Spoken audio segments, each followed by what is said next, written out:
শিক্ষার্থীদের তীব্র আন্দোলনের মুখে ঢাকা বিশ্ববিদ্যালয়ের হলে ছাত্র রাজনীতি নিষিদ্ধ ঘোষণা করেছে বিশ্ববিদ্যালয়ের প্রশাসন।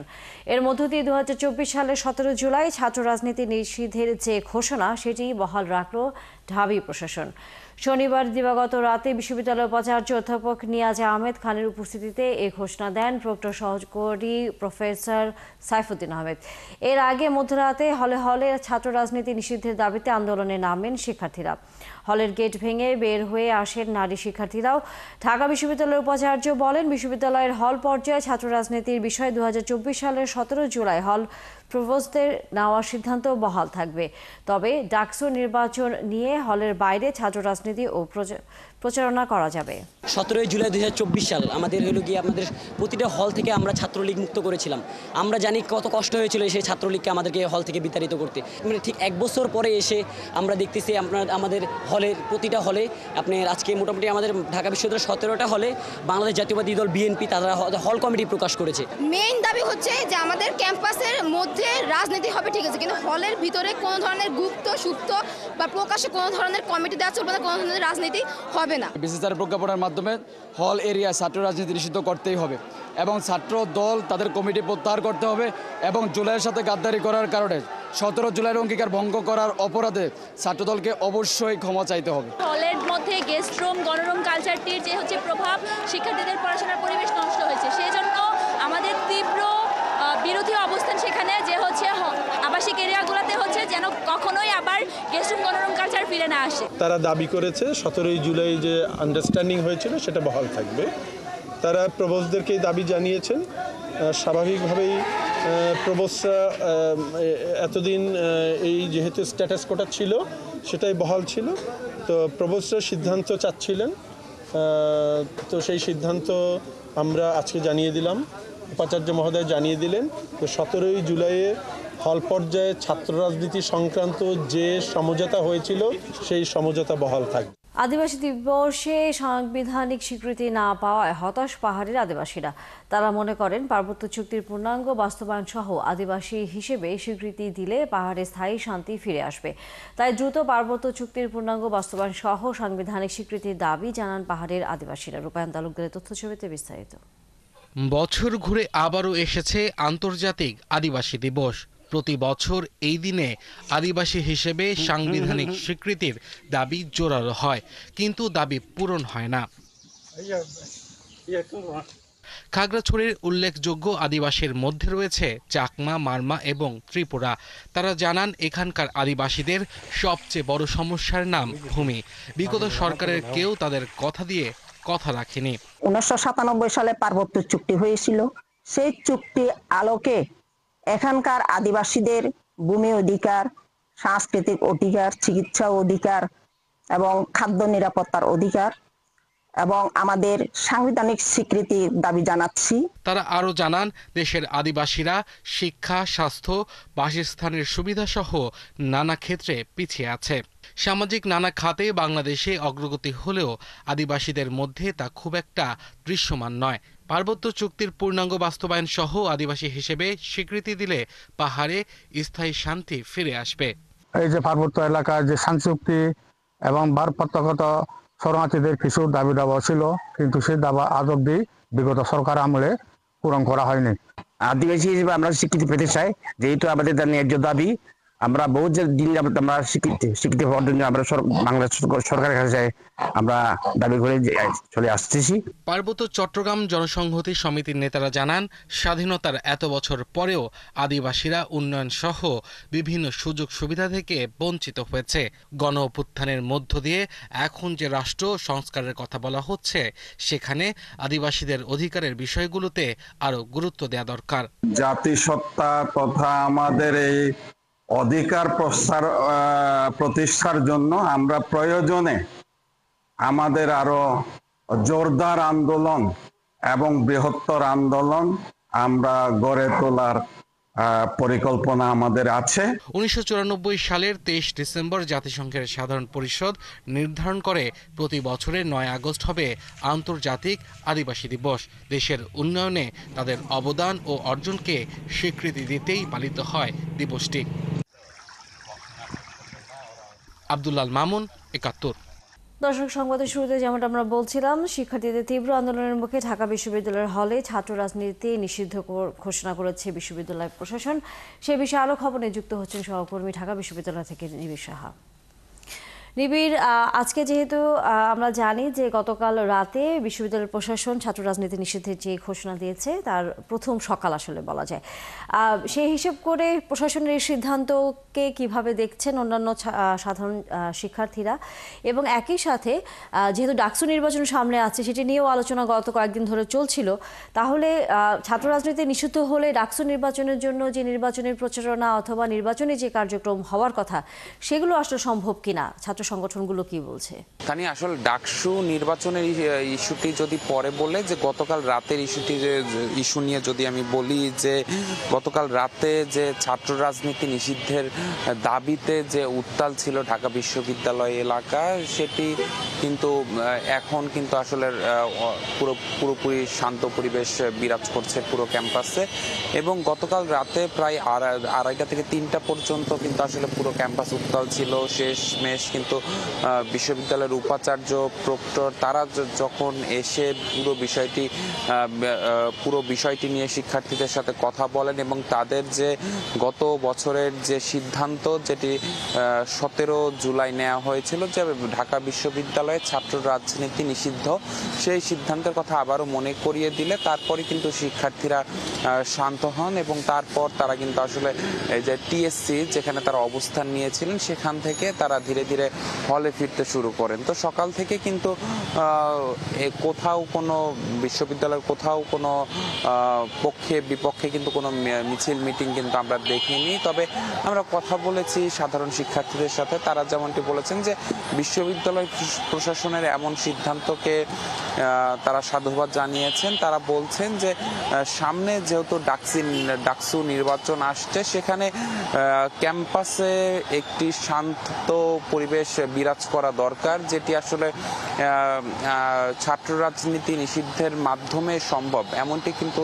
তারা বলছেন। তো এই কারণেই কিন্তু আসলে তারা বলছেন যেহেতু ডাকসু নির্বাচন আসছে, সব প্রার্থীরা ইতোমধ্যে তাদের নিজেদের প্রার্থিতাও ঘোষণা করছে, তাদের প্রচারণা সহ আনুষঙ্গিক যেসব কাজ আছে সেগুলো কিন্তু তারা অনেকটা নির্দ্বিধায় এবং রাজনৈতিক বলয় মুক্ত থেকে কিন্তু আসলে সেগুলো করতে পারবেন, এমনটাই কিন্তু সাধারণ যেসব শিক্ষার্থীরা আছেন তারা বলছেন। এবং সবকিছু মিলিয়ে যদি বলা যায় যে কালকে রাতের যে ঘটনা, সেই ঘটনার পরে কিন্তু এখন পুরোপুরি শান্ত ঢাকা বিশ্ববিদ্যালয় এলাকা, এবং শিক্ষার্থীরাও কিন্তু কালকের যে সিদ্ধান্ত, তাদের বিক্ষোভের মুখে যে বিশ্ববিদ্যালয় প্রশাসন যে কথাটি তাদের দিয়েছে সে কথা কিন্তু আসলে তারাও আশ্বস্ত এবং তারাও কিন্তু আসলে তাদের প্রত্যেকের নিজ নিজ হলে ফিরে গেছে।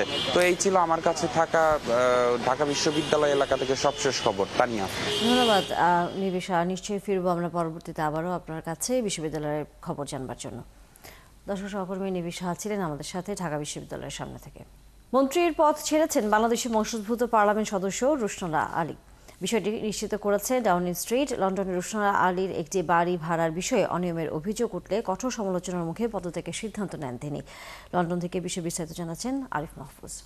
সরকারের মন্ত্রিসভা থেকে একজন মন্ত্রী সদ্য পদত্যাগ করেছেন, তিনি বাংলাদেশি বংশোদ্ভূত রুশনারা আলী।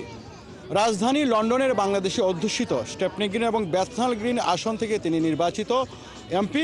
লেবার পার্টি থেকে তিনি নির্বাচিত হয়েছিলেন 2024 সালের নির্বাচনে। এর আগেও তিনি একাধিকবার লেবার পার্টি থেকে সংসদ সদস্য নির্বাচিত হয়েছেন, কিন্তু এই প্রথম তিনি 2024 সালে লেবার সরকার গঠনের পর মন্ত্রিত্ব পান। হঠাৎ করে তিনি কেন মন্ত্রিত্ব থেকে পদত্যাগ করলেন, এ নিয়ে গুঞ্জন, আলোচনা, সমালোচনার ঝড় উঠেছে। হঠাৎ করে তিনি কেন মন্ত্রিত্ব থেকে পদত্যাগ করলেন, এ নিয়ে গুঞ্জন, আলোচনা, সমালোচনার ঝড় উঠেছে। জানা যায় সম্প্রতি ব্রিটেনের গণমাধ্যম যারা অনুসন্ধানী রিপোর্ট নিয়ে কাজ করে, সেই আই পেপার একটি রিপোর্ট প্রকাশ করে। ওই আই পেপার রিপোর্টে বলা হয়েছে রুশনারা আলীর একটি বাড়ি পূর্ব লন্ডনে আছে, যেই বাড়িটির মালিক স্বয়ং তিনি, এবং সেই বাড়িটিকে তিনি ভাড়াটিয়াদের কাছে ভাড়া দিয়ে যাচ্ছিলেন। হঠাৎ করে 2024 সালের নভেম্বর মাসে সেই বাড়িটির ভাড়াটিয়াকে তিনি স্বল্প নোটিশে উচ্ছেদ করে দেন এবং সেখানে কারণ হিসেবে উল্লেখ করেন, তিনি বলেন ভাড়াটিয়াদের বাড়িটি তিনি বিক্রি করে দিবেন আর ভাড়া দিবেন না। ভাড়াটিয়ারা স্বল্প নোটিশে উচ্ছেদের পর দেখা যায় তিনি বাড়িটি আসলে বিক্রি করেননি, আবারও তিনি অতিরিক্ত ভাড়া বাড়িয়ে অর্থাৎ আরো 700 পাউন্ড ভাড়া বাড়িয়ে তিনি পুনরায় বাড়িটি ভাড়া দেন। ভাড়াটিয়াদের অধিকার নিয়ে কাজ করছিলেন রুশনারা আলী, কিন্তু তিনি নিজেই ভাড়াটিয়ার সাথে দ্বিচারিতা করেছেন এবং তাদেরকে স্বল্প নোটিশে তাদেরকে উচ্ছেদ করেছেন। একজন গৃহহীনতার বিষয়ক মন্ত্রী অর্থাৎ হোমলেসনেস মন্ত্রী কাজ করেন যারা গৃহ নেই বা যারা হোমলেস হয়ে আছেন, যাদের বাড়ি ঘর নেই, তাদের নিয়ে কাজ করেন। এখন প্রশ্ন হচ্ছে যে এরকম দায়িত্বে থাকার পর তিনি কিভাবে মানুষকে বাড়ি থেকে মিথ্যা বলে বের করে দেন অথবা উচ্ছেদ করে দেন, ভাড়াটিয়া উচ্ছেদ করে দেন, সেই প্রশ্নের সম্মুখীন হয়েছেন।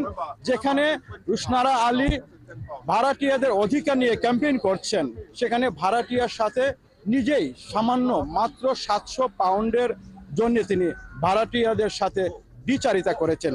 এই রিপোর্টের পরেই কিন্তু তাকে নিয়ে অভিযোগ উঠে এবং বিভিন্ন দাতব্য সংস্থা, যোগাযোগ মাধ্যম, সামাজিক যোগাযোগ মাধ্যম এবং গণমাধ্যম প্রচুর সমালোচনা করে তাকে নিয়ে। সেই সমালোচনার পরিপ্রেক্ষিতে তিনি পদত্যাগের সিদ্ধান্ত নেন। 7ই আগস্ট প্রধানমন্ত্রী স্যার কিয়ার স্টারমার বরাবর তিনি একটি পদত্যাগপত্র জমা দেন এবং সেখানে তিনি উল্লেখ করেন যে ভারাক্রান্ত দিয়ে তিনি তার দায়িত্ব থেকে সরে যাচ্ছেন, অর্থাৎ মন্ত্রিত্ব থেকে পদত্যাগ করছেন এবং তিনি খেয়াল করেছেন যে তাকে দেয়া দায়িত্বের কারণে সরকারি কাজে বিঘ্ন ঘটছে।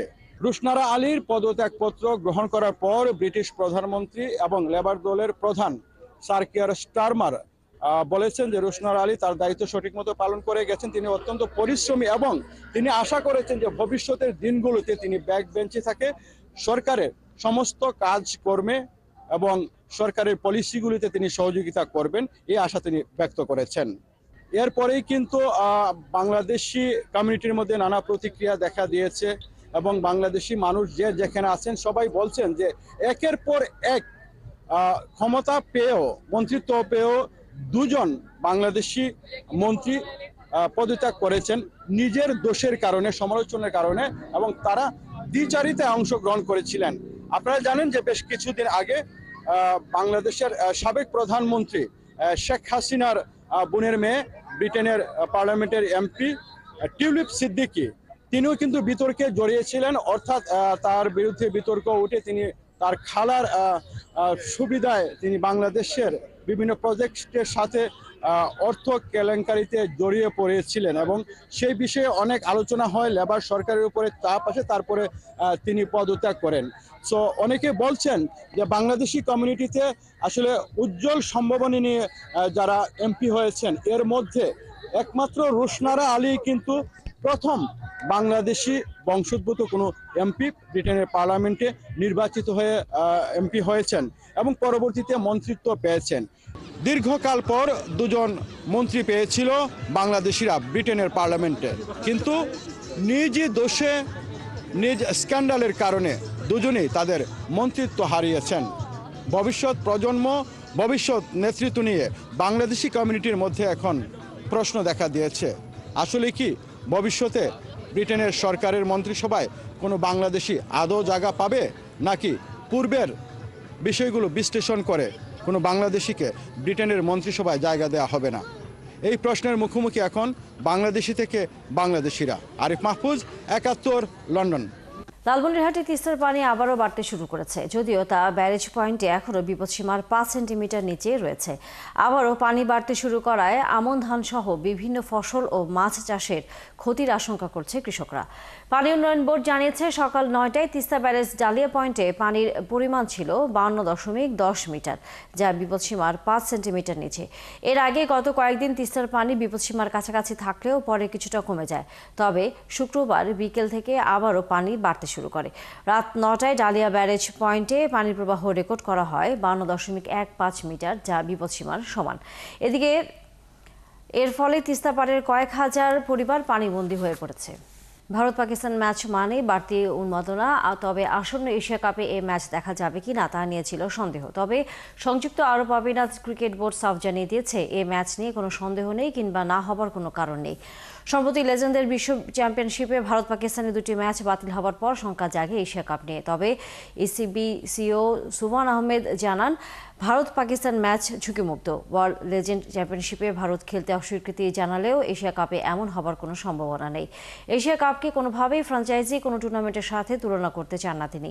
আগামী 14 সেপ্টেম্বর দুবাইয়ে গ্রুপ পর্বে মুখোমুখি হবে ভারত পাকিস্তান। সুপার 4-এ গেলে সুযোগ থাকবে আবারও মাঠে নামার, এছাড়া ফাইনালের সুযোগ তো থাকছেই। চলছে সংবাদ সংযোগ। সরাসরি সংবাদ অনুষ্ঠান দেখতে থাকুন ৭১ ফেসবুক পেজে এবং সাবস্ক্রাইব করুন ৭১ ইউটিউব চ্যানেল। থাকুন ৭১-এর সাথে।